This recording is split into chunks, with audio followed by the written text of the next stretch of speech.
Welcome back into Talking Fitchburg. Joining me this morning is Amy Jordan, Hello. one of two of the social workers down the Fitchburg Senior Center. Thank you for joining us. You're welcome. Right before the holiday season, what's your favorite dish? The turkey. The turkey. Yes. You just go for the big guy. I go for the big eye. I'm actually cooking and I'm brining it.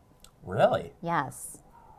That I sounds use really good. the Williams and Sonoma brine. It's perfect. Superb. Oh God, so good.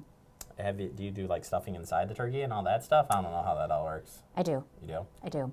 Wow. Stuffing in a separate dish and stuffing inside the turkey. Whoa. Both. Both. So you got your choice. Yes. Dealer's choice, as they would say if you're heading out to the Jordan family Thanksgiving extravaganza. Right. All right, we are here to talk about some important stuff. Medicare Part D open enrollment. It's going to be over pretty soon, December 7th. So you have a few more weeks to make sure you get your drugs in there and get the perfect plan. I think a big misnomer for people is, I hear my friend Betty, she told me that her Medicare Part D plan from WPS is a really good one. Well, I'll tell you something, folks.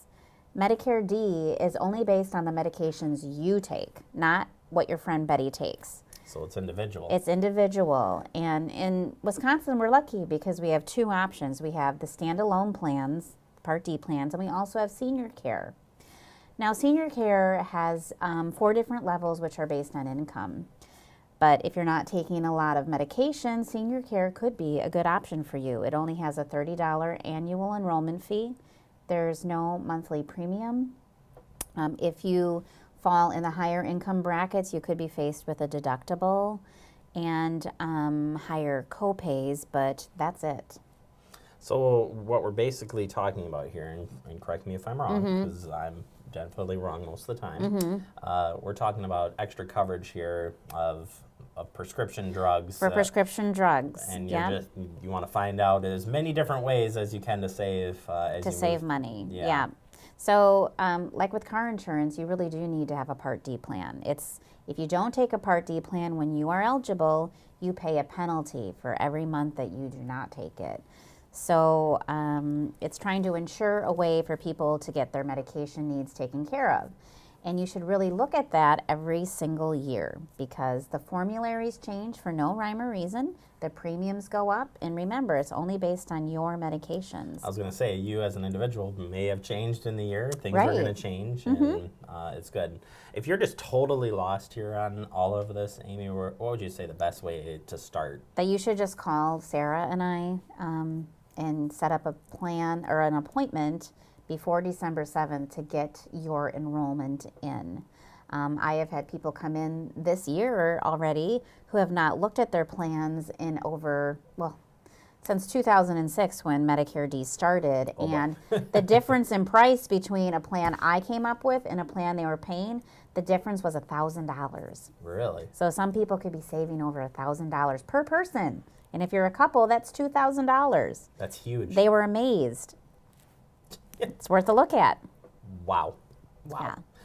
Real quick, you guys have the Giving Tree down in the Senior do. Center, and if you could just talk a little bit about that. It's such a great program. So it's an annual program that we have, and the tree is going to go up next week before our volunteer event. We have a breakfast luncheon for our volunteers, and Sarah and I have selected people that really need things that live in the community that are over 60, and you can come in and pick an ornament off the tree, and it has a specific gift for that person, and then we will hand deliver those to people that live in the community before Christmas. I think it's such a great idea. Yeah. And it always well received, and I think Yeah. almost everybody gets covered. Who doesn't like to receive a gift on Christmas? And a lot of these people don't have families that live in the area, so. That was just going to be my final question for you. I think we talk about this on an annual basis. Holidays can be a tougher time for any age. Yeah, starting now. Yeah, starting now and all the way through January or even longer than that. What advice do you give out this time of year when it comes to the holidays? If you know somebody that might be living alone in the community, especially somebody over 60 or not, just as a neighbor, reaching out, seeing if they're okay, seeing if they have anything to do, inviting them to things, or, just a simple phone call. That can really help. If you think somebody is in trouble or is having has a hard time but doesn't want to talk about it, is that something that somebody could call you and ask They you some could call us. questions? They or- could call us for some advice. We're not counselors, but we might have some good tips for you in handling a loved one or a neighbor that might be struggling during the holidays.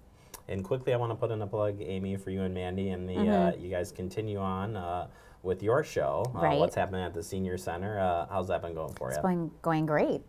Going great. Yes. You two, when you two get together, It's always, you never quite know what's going to happen. are we into the scarf season yet? We are in scarf season now, so look, stay tuned to the different ways you can wear scarves in the upcoming months. Maybe my favorite time of year. That's the only reason I asked. Maybe my favorite time of year. All right, Amy, I hope you have a really good Thanksgiving. Thank you. You too. Tell everybody hi down at the Senior Center for us, and we'll see you a little bit later. All right, great. In December.